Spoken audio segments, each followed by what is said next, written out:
From the headquarters of Telesur English in Quito, Ecuador, this is From the South. I am Kijan Haynes.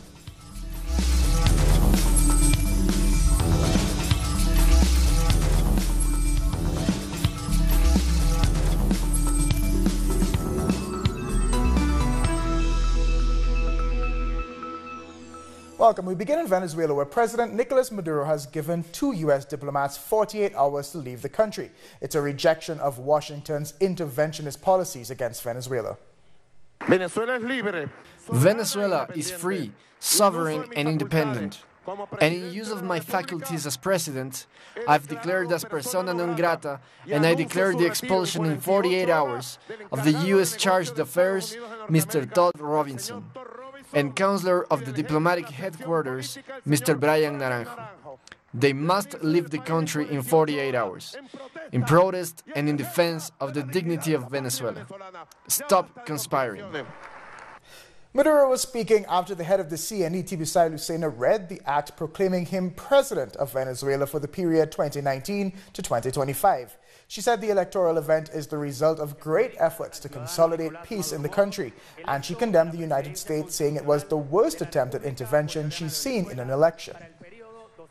The National Electoral Council, in accordance with Article 33.6 of the Organic Law of the Electoral Power, certifies citizen Nicolas Maduro Moros, supported by several parties, as the President of the Bolivarian Republic of Venezuela, elected in the elections that took place on May 28, 2018 for a 6-year term according to the Article 230 in the Constitution in the city of Caracas on May 22, 2018.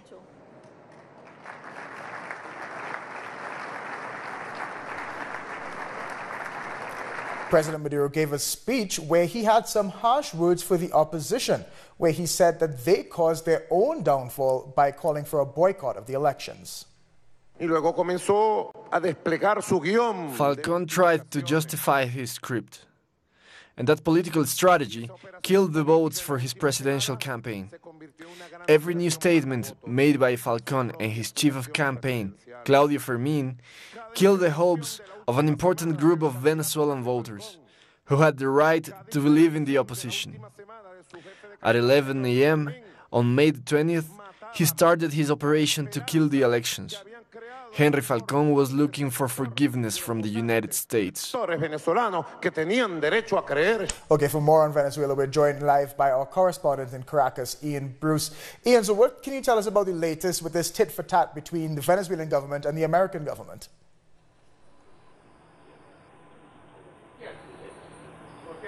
Well, as we heard there, President Maduro announced he was giving Todd Robinson and Brian Naranjo 48 hours to leave the country. He said that they had been conspiring both economically, politically, and indeed militarily against Venezuela. And he didn't give any further details of that. He said that he'd asked his Vice President, Tarek al-Aissami, to prepare the dossier so that he and Tarek al-Aissami, the Vice President, could give those to the public in the coming days. What we can say, I think, is that Todd Robinson, at least, has certainly been playing quite an active role in the run-up to the election. He was very prominent in his interventions around the protest by prisoners at the Helicoy detention center last week, supposedly because he was defending a U.S. citizen there. That, of course, was his grounds for doing that. But, of course, the whole business of that protest was described by many on the Chavista side as something of a put-up job to try and disturb the atmosphere ahead of the election. He's also been seen at various public events held by political figures, political parties, apparently quite political events. So that's what we know publicly. We don't, of course, know what's been going on, if anything, behind the scenes, but the President tells us we will learn about that in the coming days. Now this adds fuel to the fire for the U.S. to maybe even impose more sanctions against Venezuela, doesn't it?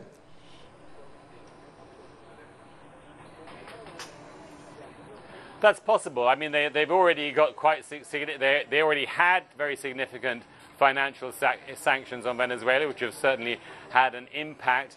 On Monday, of course, they announced, President Trump signed an executive order introducing more sanctions, preventing U.S.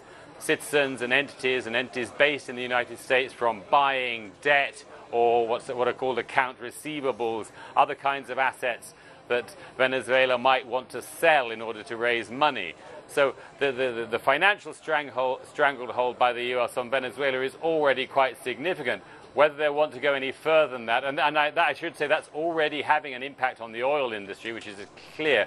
So far, the United States has steered clear of direct sanctions on the oil industry because that could also have quite a significant impact within the United States itself, both on prices and on the supply of fuel there. So whether they'll really want to go that far, we don't know. Ian Bruce in Caracas, thank you very much. So we're going to move on a little bit. Not everybody is against Venezuela. Prime Minister of Antigua and Barbuda, Gaston Brown, has congratulated President Nicolas Maduro on his re-election. Brown says the re-election of President Maduro is not only an expression of confidence in his leadership, but also represents a symbolic victory for the principle of national sovereignty, which remains a cornerstone of international law. And in El Salvador, 2 messages of support can be heard from local politicians and international observers. We want to recognize the victory of the Bolivarian people of Venezuela. President Maduro is the people's representative. He was elected by Comandante Chavez to lead the country, and he's doing a great job. That is why he got re-elected by his people. I had the opportunity to be part of the International Observers Committee at the Constituent Assembly and local authorities elections. I have to say that this victory is a consolidation for Latin America.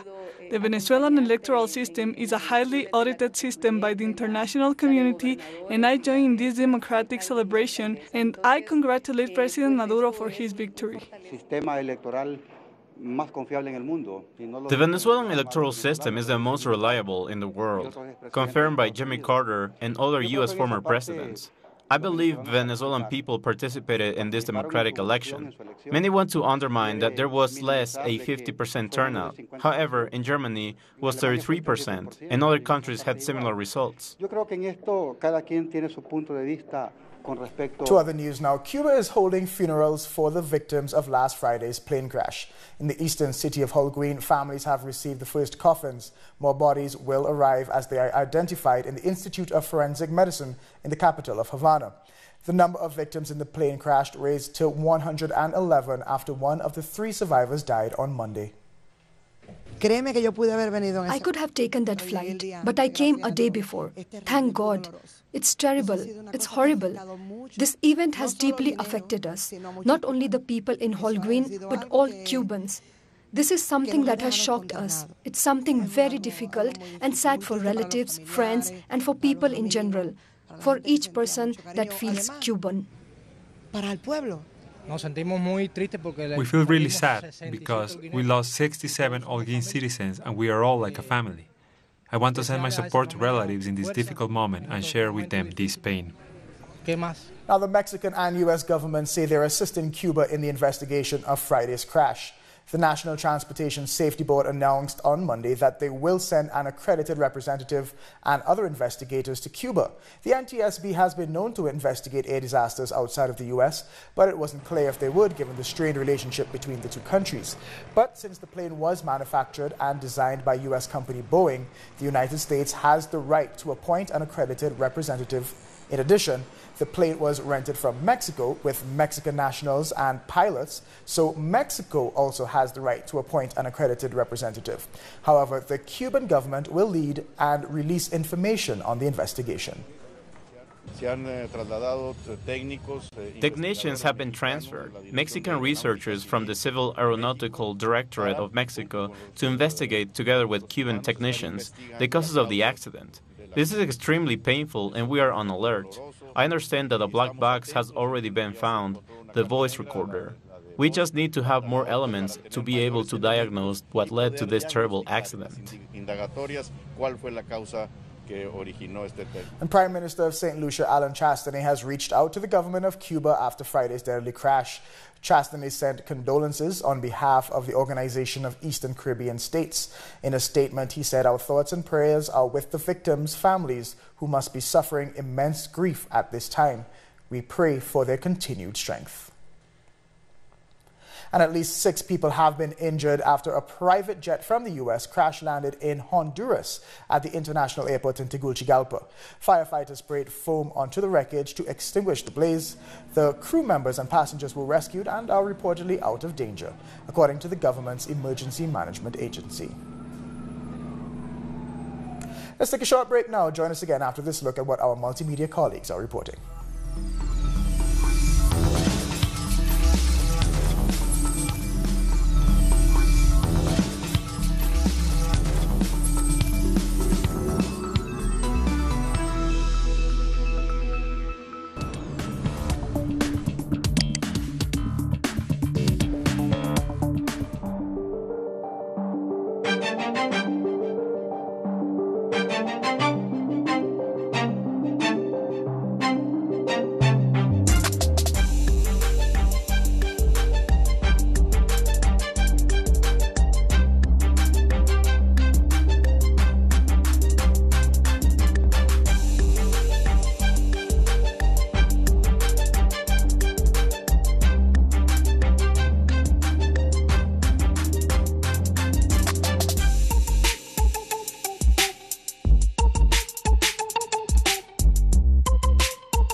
Welcome back. The Nicaraguan government restarted talks with students and businessmen on Monday following widespread violence in the country. Now, that national dialogue was called by President Daniel Ortega and his government aimed at resolving the issues that led to that recent violence. There is a heavy security presence outside of Lady of Fatima Seminary, where the national dialogue called by President Daniel Ortega has been taking place. The media is waiting for updates after 8 hours of talks. The creation of a follow-up committee was approved to carry out recommendations of the Inter-American Commission of Human Rights and to schedule new visits to the country. The proposal brought up by the student sector was taken on board by the government. It seems to me that we are going in a positive direction in this democratic exercise.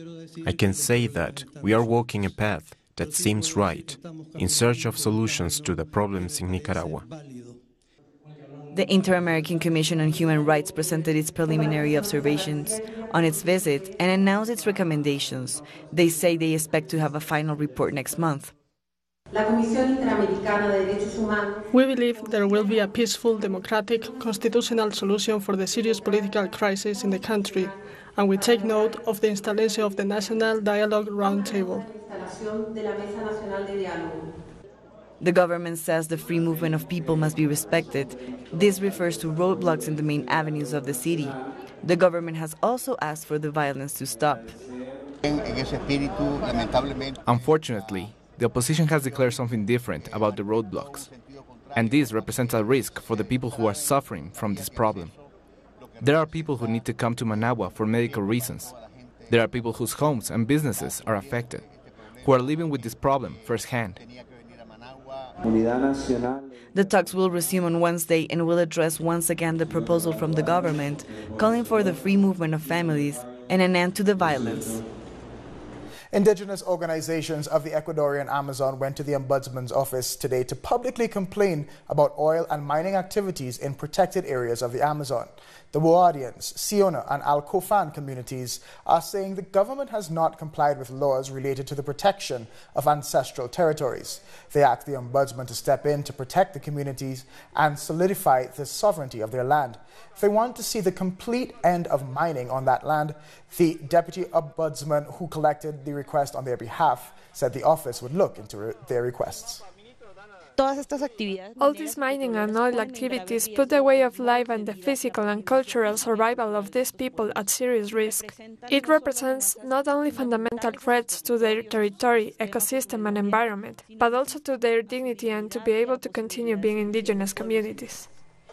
In Colombia, the number of people evacuated because of the Cauca River flooding has risen to over 25,000. Workers are trying to raise the height of the dam and to divert the water to avoid a collapse that would put about 130,000 people at risk. The area in the northeast department of Antioquia is still on high alert due to the risk of a further rise in the water level. Now, the flood happened when one of the tunnels of the Hydro Ituango electric plant was unblocked. We were evacuating the entire population. It is a preventative measure to preserve human life. The main risk is that of breaking the dam. We need to consider it because it's really important that we are honest about the risks so that we can do what we need to do to save lives. On May 27th, presidential elections will take place in Colombia. However, reports of electoral fraud are already starting to mount. Just days before Colombia's presidential elections, Gustavo Petro reported an imminent electoral fraud case, which questions the transparency of the process. The State's Council task was to check the software during the audits. Today, just a week before the elections, this still hasn't happened. That means that CNE and the registration office didn't follow orders. These reports were already made by the Peace and Reconciliation Foundation in their latest statement. We have our doubts with regards to the software. We think there's a risk of fraudulent activity. President Santos has said that there will be an observation group, but Petro thinks the opposite. The president lies. We never asked for observation. We asked him to check the software, which presents algorithm modifications that might end in fraud.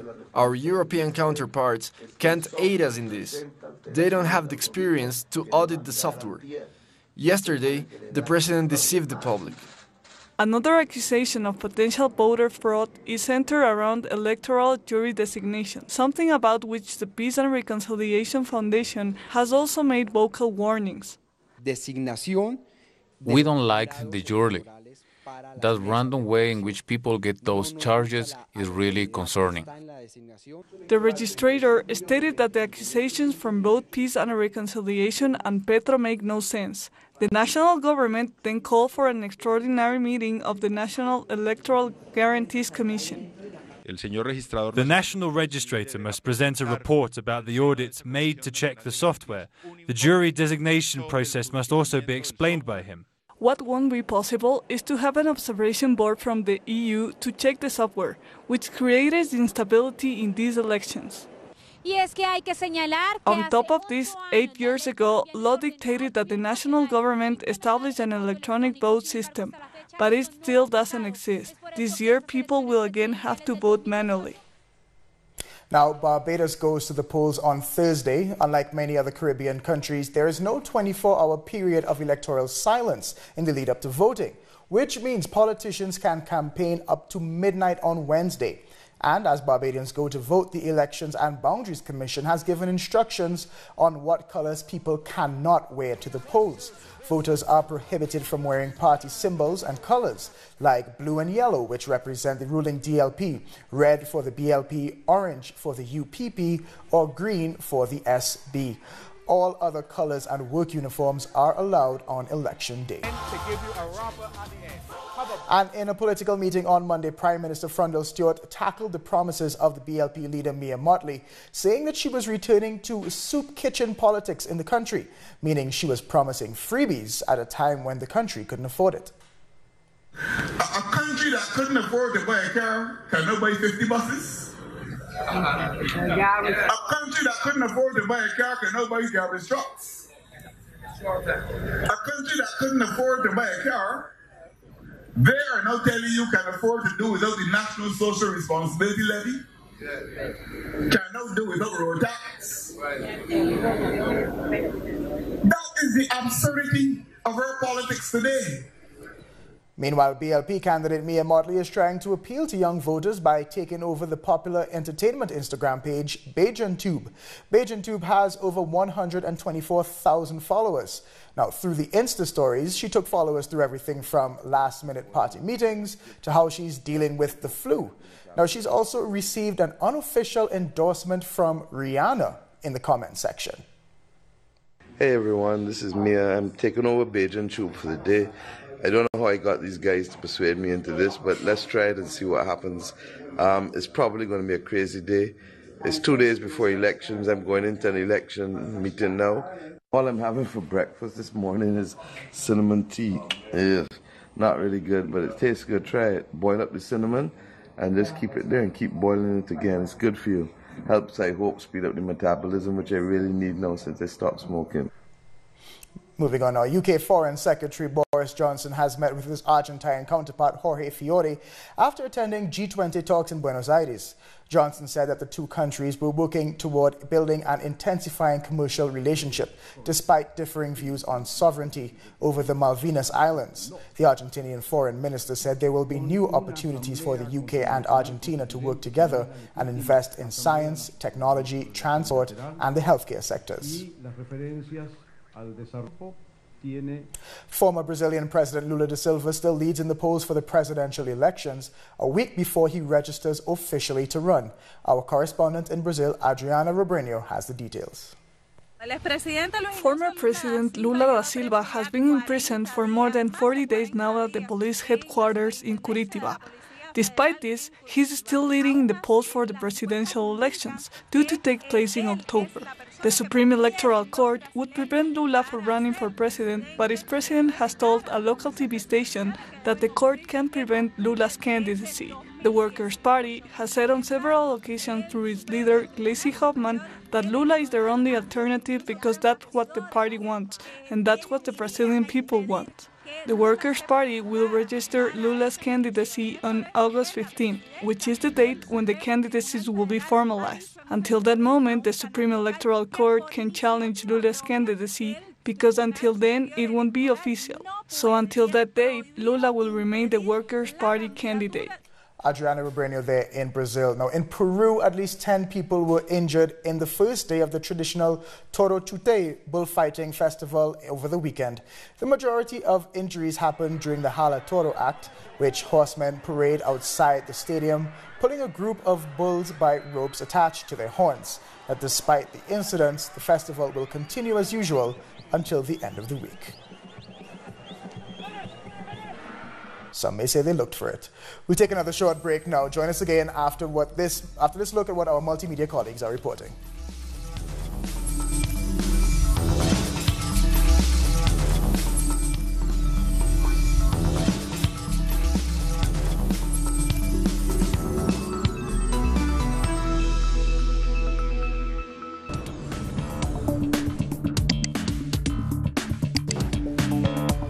Ma'am, the reason I asked you for your ID is because I came in here and I saw that you guys are speaking Spanish, which is very unheard of up here.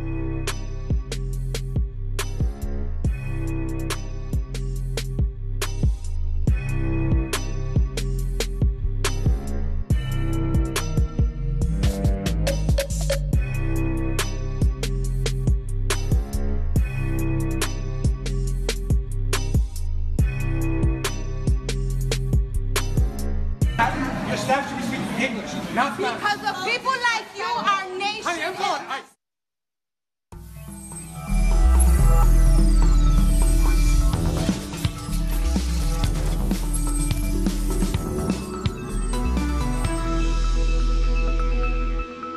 Welcome back. The Palestinian government has called the International Criminal Court to open an immediate investigation into Israeli crimes in the occupied Palestinian territories. Palestinian Foreign Minister Riyad al-Malki met with prosecutor Fatou Bensouda in The Hague.